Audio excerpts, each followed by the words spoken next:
Assalamualaikum warahmatullahi wabarakatuh. Pada kesempatan ini, saya akan mencoba membahas tentang sistem ekonomi syariah. Ada banyak sistem ekonomi yang saat ini berada di dunia ini. Terdiri dari, yang pertama adalah sistem ekonomi tradisional, yang menjalankan sistem ekonomi secara tradisional. Yang kedua adalah sistem ekonomi sosialis, di mana di sini perekonomian semua diatur dan dilaksanakan oleh pemerintah. Yang ketiga, sistem ekonomi liberal. Nah, di sini sistem ekonomi liberal ini peran pemerintah itu kurang. Jadi dibebaskan saja kepada pihak swasta, dan siapa yang kuat, di situ dia akan memiliki keuntungan yang lebih besar.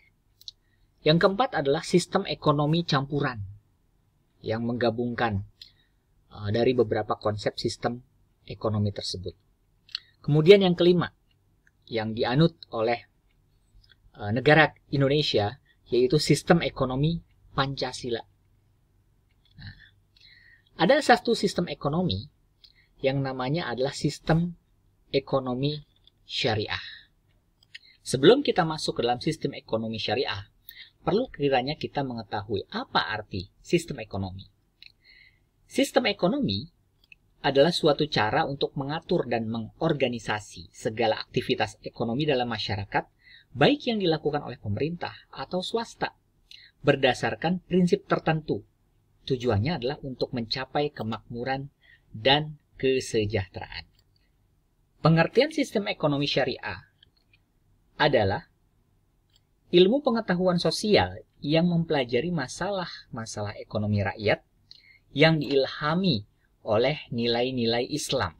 Sementara itu, syariah awalnya itu artinya adalah jalan. Jalan terutama menuju sumber air. Namun berkembang penggunaannya di kalangan umat Islam dengan arti yang menyeluruh. Petunjuk Allah yang berkaitan dengan perbuatan manusia. Nah, dari kedua pengertian di atas, syariah ini dapat disimpulkan bahwa segala aktivitas perekonomian yang berkaitan dengan produksi dan distribusi, baik yang bersifat barang maupun jasa, yang bersifat material, antara perorangan atau badan hukum lainnya berdasarkan kepada syariat Islam. Tapi ada tujuan ekonomi syariah. Tujuannya utamanya adalah mencapai kebahagiaan di dunia dan akhirat melalui suatu tata kehidupan yang baik dan terhormat. Tapi ada pendapat lain.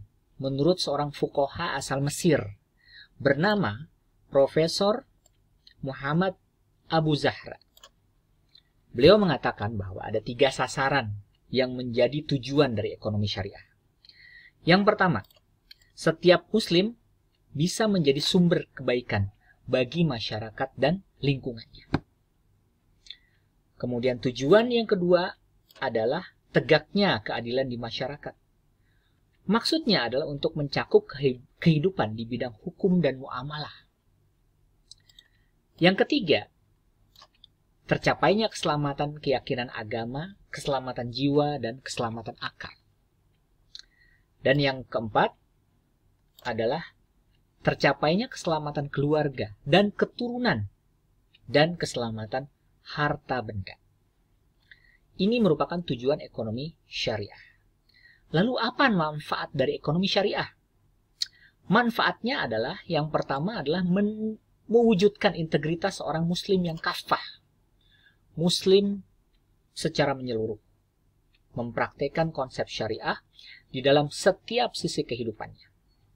Yang kedua, mencoba untuk menerapkan dan mengamalkan ekonomi syariah melalui berbagai lembaga keuangan Islam, baik berupa bank syariah, asuransi syariah, penggadaian syariah, maupun BMT atau Baitul Mal wat Tamwil yang akan mendapatkan keuntungan dunia dan akhirat tentunya.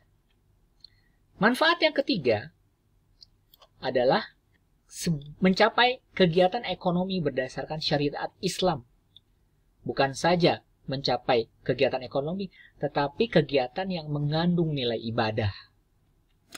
Dan yang manfaat yang keempat adalah mengamalkan ekonomi syariah dengan membuka tabungan, deposito, atau menjadi nasabah asuransi syariah.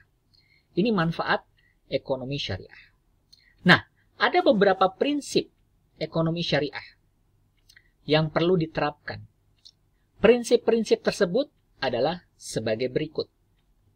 Yang pertama, di dalam ekonomi syariah itu dilarang adanya maishir, yaitu perjudian. Intinya begini, seseorang yang ingin mendapatkan harta tanpa harus bersusah payah, memperkaya diri dengan cara merugikan orang lain, itu dilarang di dalam konsep syariah. Contoh, pada saat seseorang berjudi atau mengundi nasib, itu pasti ada yang menang, ada yang kalah. Yang menang tentunya akan merasa puas. Ya, tetapi pada saat dia menang, dia mengambil harta orang lain. Tentunya yang kalah itu belum tentu ikhlas gitu. Karena konsepnya adalah sederhana, bahwa orang bisa mendapatkan sesuatu, value atau benefit, itu harus pakai usaha. Tetapi kalau judi kan, dia tidak pakai usaha. Tahu-tahu dia memperoleh banyak benefit. Ya. Kemudian sementara yang lainnya dalam waktu yang mendadak itu akan kehilangan hartanya. Nah, itu akan menimbulkan ketidakikhlasan bagi sebagian peserta yang ikut dalam proses perjudian tersebut. Nah, di dalam konsep syariah, yang namanya perjudian atau maishir itu dilarang. Yang kedua, adanya yang disebut dengan larangan gharar, yaitu suatu tindakan penipuan yang dapat merugikan orang lain, di mana dalam transaksi tersebut ada unsur-unsur tersembunyi yang dilakukan oleh satu pihak untuk mendapatkan keuntungan. Jadi pihak lain itu ternyata tidak mengetahui komitmen tersembunyi tersebut. Nah, itu adalah konsep penipuan. Intinya adalah pada saat proses transaksi itu berjalan, ada pihak-pihak yang merasa ditipu, atau pihak-pihak yang merasa ada hal yang tidak diketahui dari proses transaksi perdagangan tersebut. Ini dilarang. Jadi dalam konsep ekonomi syariah semuanya adalah terbuka bagi setiap pihak, ya, yang berkepentingan dalam proses transaksi tersebut. Prinsip berikutnya adalah larangan melakukan hal-hal yang haram atau berinvestasi di sebuah usaha, misalkan yang menjual barang-barang haram, seperti usaha menjual minuman keras, atau usaha yang menjual, mohon maaf, misalkan peternakan babi, atau usaha yang berhubungan dengan sesuatu yang sifatnya maksiat, ya, termasuk misalkan ada suatu usaha, misalkan prostitusi, kemudian usaha-usaha yang intinya memfasilitasi orang untuk melakukan perbuatan yang maksiat. Jadi, hukum yang dijatuhkan pada suatu zat atau benda yang dilarang untuk digunakan atau dikonsumsi karena dilarang oleh Allah, baik dari barang itu sendiri maupun cara-cara untuk memperolehnya. Ya, misalkan money laundry.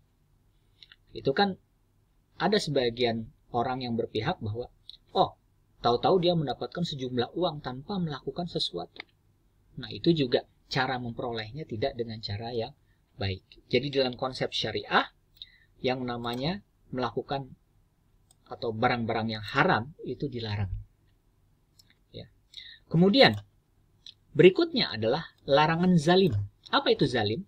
Yaitu tindakan yang merugikan orang lain maupun menyakiti orang lain untuk maksud tertentu. Karena dalam Islam ekonomi yang dilakukan harus atas dasar saling ridho, maka Islam tidak membenarkan hal itu. Misalkan ada seseorang yang ingin membangun real estate dengan cara menggusur orang yang berhak terhadap tanah itu. Itu adalah perbuatan zalim. Di dalam konsep syariah itu tidak diperkenankan. Yang berikutnya adalah larangan ikhtikar, yaitu suatu kegiatan penimbunan barang untuk maksud memperoleh keuntungan yang besar dengan cara menahan suatu barang dalam suatu keadaan yang suatu saat akan dijual. pada saat harga melonjak. Nah, contohnya, pada saat COVID-19 kemarin, ada sekelompok orang yang menimbun tabung oksigen. Sehingga dengan harapan pada saat benar-benar dibutuhkan, dia akan menjual tabung tersebut dengan harga yang sangat tinggi. Nah, ini tidak boleh. Ya, penimbunan barang apapun tidak boleh. Orang menimbun barang dengan harapan suatu saat pada saat harga melonjak baru dikeluarkan. Itu namanya adalah ikhtikar, dan itu merupakan larangan yang kelima. Yang terakhir itu adalah larangan riba. Yaitu, apa itu riba? Tambahan atas suatu transaksi yang dilakukan, biasanya dalam utang piutang, yaitu dalam bentuk bunga. Nah, Anda menyimpan sebuah uang, sejumlah uang, misalkan 1 juta, tiba-tiba menjadi 1.250.000, tanpa adanya upaya atau kegiatan ekonomi. Tahu-tahu kita harus mengembalikan sejumlah uang itu. Ya, kalau uang 1 juta menjadi 1.250.000 karena usaha dagang sesuatu, nah itu wajar. Tetapi kalau misalkan ujuk-ujuk menjadi 1.250.000, ya tanpa suatu aktivitas ekonomi, itu masuk ke dalam riba. Di dalam Islam sendiri, itu riba dilarang. Ada sebuah keterangannya yang menyatakan bahwa riba itu seperti dosa menikahi ibu sendiri. Dari Abdullah bin Mas'ud radhiyallahu an, Rasulullah bersabda, riba itu sendiri terdiri dari 73 pintu. Pintu yang paling ringan seperti seorang laki-laki menikahi ibunya sendiri. Hadis riwayat Ibnu Majah dan Al-Hakim. Ada lagi riwayat yang menyatakan bahwa riba itu lebih dahsyat dari 36 perempuan pezina. Seperti hadis riwayat Ahmad dari Abdullah bin Hanzalah Ghasihul, malaika berkata bahwa Rasulullah SAW bersabda, 1 dirham uang riba yang dimakan oleh seseorang dalam keadaan sadar jauh lebih dahsyat daripada 36 wanita pezina. Hadis riwayat Ahmad. Jadi jelas larangan yang keenam adalah adanya larangan riba. Berikut adalah ciri-ciri daripada ekonomi syariah. Ya. Yang pertama, ciri-cirinya adalah ekonomi syariah menerapkan akidah sebagai substansi inti yang menggerakkan dan mengarahkan kegiatan ekonomi. Ya. Kemudian yang kedua, syariah sebagai batasan untuk memformulasi keputusan yang diambil dalam kegiatan ekonomi syariah tersebut. Ya. Kemudian yang ketiga, akhlak berfungsi sebagai parameter atau alat ukur dalam proses optimalisasi kegiatan ekonomi. Ya. Kemudian yang keempat, ciri-ciri ekonomi syariah adalah bersifat universal atau kesatuan, artinya berlaku untuk setiap orang Islam dimanapun ia berada.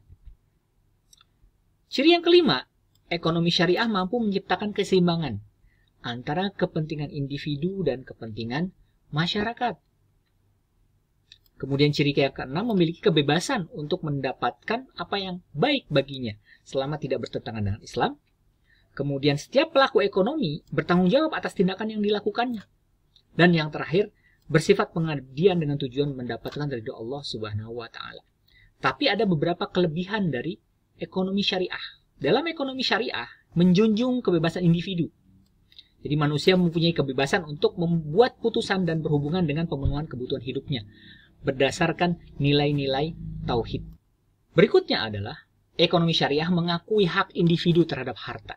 Jadi kepemilikan harta didasarkan atas kemaslahatan, sehingga keberadaan harta akan menimbulkan sikap saling menghargai dan menghormati. Berikutnya, ekonomi syariah itu sebagai jembatan ketidaksamaan ekonomi dalam batas yang wajar. Jadi ada kesenjangan ekonomi. Itu dapat difasilitasi oleh ekonomi syariah. Berikutnya adalah jaminan sosial. Jadi setiap individu mempunyai hak hidup dalam sebuah negara. Setiap warga negara dijamin untuk memperoleh kebutuhan pokoknya masing-masing. Kemudian keuntungannya adalah proses pendistribusian kekayaan. Kemudian di dalam Islam adanya larangan penumpukan kekayaan. Dan terakhir meningkatkan kesejahteraan individu dan masyarakat.